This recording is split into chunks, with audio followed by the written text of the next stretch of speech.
I wasn't expecting Caitlin Clark to be coming back this early, but ESPN put out an article earlier this week, kind of summing up. They was predicting Caitlin Clark to be back by August the 12th. Now, this just came out of the pipeline of the Indiana Fever front office. Let's pull it up right now. The whole basketball community is holding its breath as the Golden Goose returns.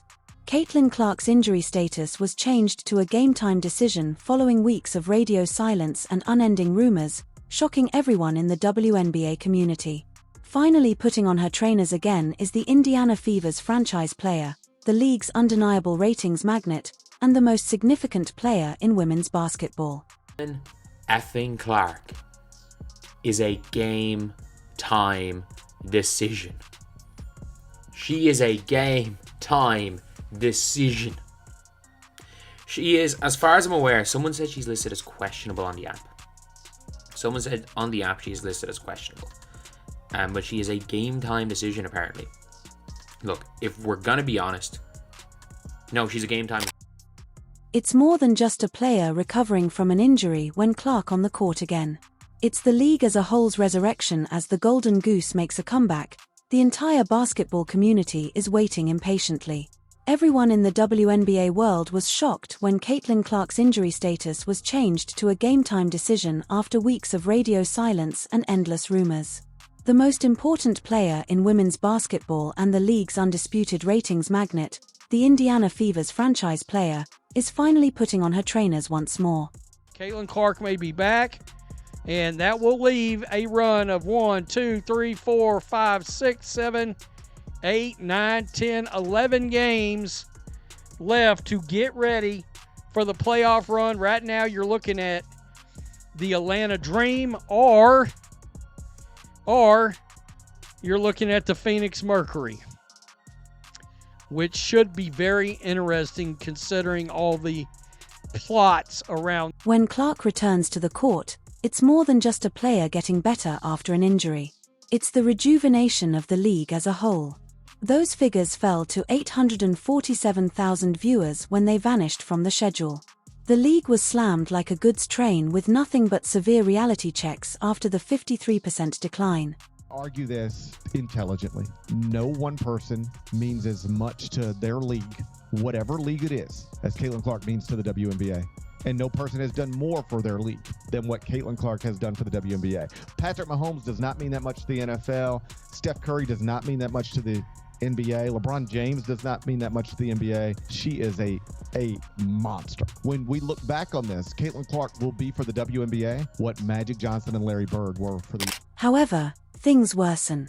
During Clark's absence, national WNBA attendance fell by 55% for all games. Give that some time to sink in. The inability of one player to play caused more than half of the league's broadcast viewership to vanish. It goes beyond star power. Any business boss would be sweating profusely at that level of economic dependence. You can't tell me that the Caitlin Clark effect isn't real. You knew when news broke yesterday that Caitlin Clark was going to be out for a few weeks, that ticket prices were going to go down, but I never expected them to go down 71% for the rivalry game. I can't help but laugh because the first thing that I thought of when I saw this was a quote that we got last year from Angel Reese when she was talking about how people don't just watch the WNBA for Caitlin. They watch it because of her as well.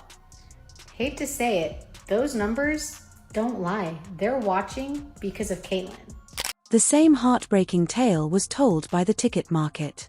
When Clark was playing for the Fever, average ticket prices of $137 abruptly dropped to $80 bargain seller pricing. Tickets, which had previously sold for $86 to an embarrassing $25, fell to $25 when the Chicago Sky played Indiana without both Clark and Angel Reese. Prices dropped from $210 to $95 for even premium games, with the cheapest seats going from $86 to $25. Clark was left holding the bag for teams that had rescheduled games to bigger locations in anticipation of his appearance, while she was unable to dress. The Washington Mystics moved their game to Baltimore especially to satisfy Clark's fanbase, but after she was disqualified, ticket prices plummeted from $41 to $14. Fever Sky tickets dropped 71% on TickPick after Caitlin Clark injury. The get-in price for the Chicago Sky versus Caitlin Clark's Indiana Fever game was $86. After Caitlin Clark's injury announcement is now down to $25. And you Angel Reese fangirls will still believe and think that Angel Reese is the reason why people are watching the WNBA. According to sports economist Ryan Brewer, Clark might have a $1 billion economic impact this season. Furthermore, those aren't merely exaggerated figures meant to make news. This includes marketing, travel, TV contracts, and all other aspects of being a phenomenon that goes beyond basketball. The value of her presence alone was about $340 million for the Fever team, turning them from a mediocre business into the most valuable asset in the league. The repercussions are not limited to Indianapolis. I think we're on the verge of seeing Caitlin Clark become bigger than the sport herself. WNBA viewing attendance is up over 200% since she joined the league. The Indiana Fever actually are outselling the Pacers, averaging over 17,000 attendance per game. That's crazy. $1 billion is the estimated increase in WNBA valuation based on Caitlin Clark alone. $1 billion. Now, this is up about 25% from the total economic value. Crazy to see these kind of numbers. I think we're on the verge of seeing something like MJ Tiger, where the average consumer goes to the TV because of... The average ticket price increases by 140% when Clark performs on the road, and the average resale price rises to $312. This season, all 10 of the top-selling WNBA games on StubHub featured the Fever. Fanatics saw a 500% rise in sales of all WNBA gear, while Dick's Sporting Goods reported a 233% increase in WNBA merchandise sales over the previous season. Among the top 20 athletes in all sports in terms of sales is Clark. Ranks 6th among NBA players and other basketball players. Her $76,535 WNBA salary is dwarfed by her purportedly $28 million Nike agreement over 8 years, underscoring the stark disparity between her worth to the league and her pay. Caitlin Clark's agent, Aaron Kane, said Caitlin will never be paid what she's worth by the WNBA because it is quite literally impossible for them to pay her what she's worth. An economist at Indiana University Columbus calculated that Caitlin Clark was responsible for $36 million in economic impact to the city of Indianapolis, and that she is responsible for 27% of the entire WNBA's economic activity for this past season, including attendance, merchandise sales, and television. One player in a big league responsible for 27% of the... This is what adds even more drama to Clark's upcoming comeback. Since she went down, the Indiana Fever have been in full crisis mode. They were forced to sign 12-year veteran Odyssey Sims to a hardship contract when their backup point guards, Sydney Coulson and Ori McDonald, sustained season-ending injuries in their game against the Phoenix Mercury on August 7th. The Fever had a solid 6-4 record over their previous 10 games while Clark was out, including a dominating 9,270 victory over the Chicago Sky despite having just 9 players available. With just 1 turnover and 26 points and 8 assists versus Chicago, Kelsey Mitchell excelled in his new role as point guard. Earlier during a 4-game run sans Clark, Boston has been shooting 78% from the field and recording impressive video game figures. However, everyone in the company is aware of this painful reality. This time is borrowed. For extended periods, the Fever can endure without Clark, but they cannot flourish. They are unable to compete for a title. They are unable to maintain the enormous ticket sales and broadcast audiences that have made them vital rather than irrelevant. Even Sophie Cunningham acknowledged that they appear to be a different team with and without Clark. Now, if you're wondering about Odyssey, she is a guard, 5'8". She's a veteran, 33 years old. This is interesting. She's been an all-star. She's also was 2019 All-WNBA. 2014 All-Rookie Team. She's had some good seasons in here, folks. No, No, she doesn't have a great history with the three-point shot. But if Caitlin Clark is coming back... Clark recently discussed the psychological effects of bearing a whole league on her shoulders on Subird's podcast. She acknowledged that she feels a sense of obligation to perform live and that her absence significantly reduces audience size and ticket sales. The strain is no longer solely focused on basketball performance. It's about realizing that her health affects hundreds of jobs, millions of dollars in income, and the future of women's professional basketball as a whole. The heartbreaking expectations Clark deals with on a daily basis are revealed in the text message her mother sent her during this most recent injury. "You've given everyone else a lot of your time. Now is the time for you to take care of yourself." This isn't how most injuries to athletes heal. A celebrity is learning how to strike a balance between her own well-being and her financial obligations to the entire ecology that surrounds her. Clark explained the difficulty of playing professional basketball again without the benefit of preparing for a training camp. "It's not as though I need to prepare for my first game again through a training camp. You feel as though you've been thrown into game 30. Go attempt to play well, for example."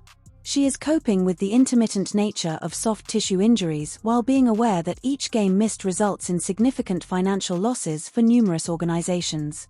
Being active and playing 4 games and then not, and like not feeling the best, and then like frustrated of like how hard I worked in the off season, and then like all I do is rehab and like continue to do this process and just like trying to trust that the best I can. And obviously there's really frustrating days, and there's days where like it's a little bit easier and like you're very, very motivated and like you're close to the finish line of getting back and being back, and then like it's not like I have a training camp to like build up to like playing my first game again. It's like, no, like you're tossed into game 30, like go try to play well, like it's hard. Like expect complete chaos when Clark does return, which is expected to happen very soon based on all indications. Her comeback performance is probably going to rank among the most watched WNBA regular season games ever. The game peaked at 2.8 million people on June 14th, the day she last returned from injury, and it became the third most watched WNBA game on ABC in ESPN history. Although Clark missed 19 of 32 games this season, WNBA viewership is already up 21% from the 2024 campaign. The league appears to have effectively broadened its audience outside Clark's fanbase, as evidenced by the impressive 37% increase in non-fever games. However, everyone is aware that the real pyrotechnics start when she's healthy. Clark's return couldn't have come at a better time. At 18-14, the Fever are presently ranked 5th in the league. Well in the running for the playoffs, but they must win every game to guarantee their place. After destroying Chicago without their star, they are gaining confidence and shown that they can compete well under trying conditions. Now, Caitlin Clark just helped deliver a major statement win. On Saturday, June 14, Caitlin Clark returned to the court for the Indiana Fever after missing 5 games due to a quad injury. The Indiana Fever handed the New York Liberty their first loss of the season, and Caitlin Clark was at the center of it. She made a return with force, leading the charge on both ends of the floor, and she came back in dominant fashion, putting up 32 points, 9 assists, and 8 rebounds. Just shy of a 30-point triple-double in a 102-88 win over the New York Liberty. Now, even NBA's own LeBron James took notice, posting the CC effect. The ramifications of Clark's comeback for business are enormous. When Clark was healthy, ESPN networks, which had actually seen a tiny decline in WNBA viewership prior to her return last season, saw enormous increases. When she plays, an average of 1.3 million people watch games on all ESPN platforms, up 7% from a solid baseline. Figures. ESPN study. Vice President Flora Kelly emphasized the league's overall expansion while acknowledging Clark's significance. "We believe Caitlin Clark is amazing and a generational talent, and we like her, but I feel like everyone is losing out on the growth that's taking place outside of those Fever games." Nevertheless, Clark appeared in 21 of the 24 WNBA broadcasts that had a minimum of 1 million people during the previous season. The timing is ideal for the WNBA's new $2.2 billion broadcast rights agreement, which will be split between ESPN and NBC Sports in 2026. With Clark as the mainstay of that investment, both networks are placing significant bets on the league's ongoing expansion. League teams have already modified their tactics to focus on Clark's ability to sketch. To meet growing demand, the Dream, Sun, Wings, Vegas Aces, Washington Mystics, and Chicago Sky have all rescheduled their home games against Indiana to bigger stadiums. The Fever's preseason exhibition in Iowa turned become the most costly ticket in Clark's career, with resale values exceeding $1,750. Caitlin Clark continues to crush the viewership department and bring in those big ratings. This is from ESPN PR. This past Sunday, ABC aired another of its most watched WNBA games ever with the Indiana Fever's win over the Dallas Wings. It averaged 2.1 million viewers and peaked at 2.5 million viewers. WNBA on ESPN is up 7% from last season, man. What? The numbers are crazy.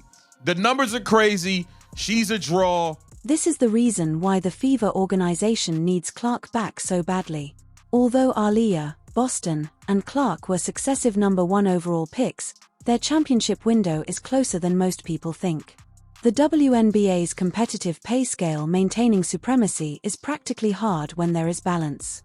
Before other clubs catch up, the Fever must take advantage of Clark's rookie contract and the momentum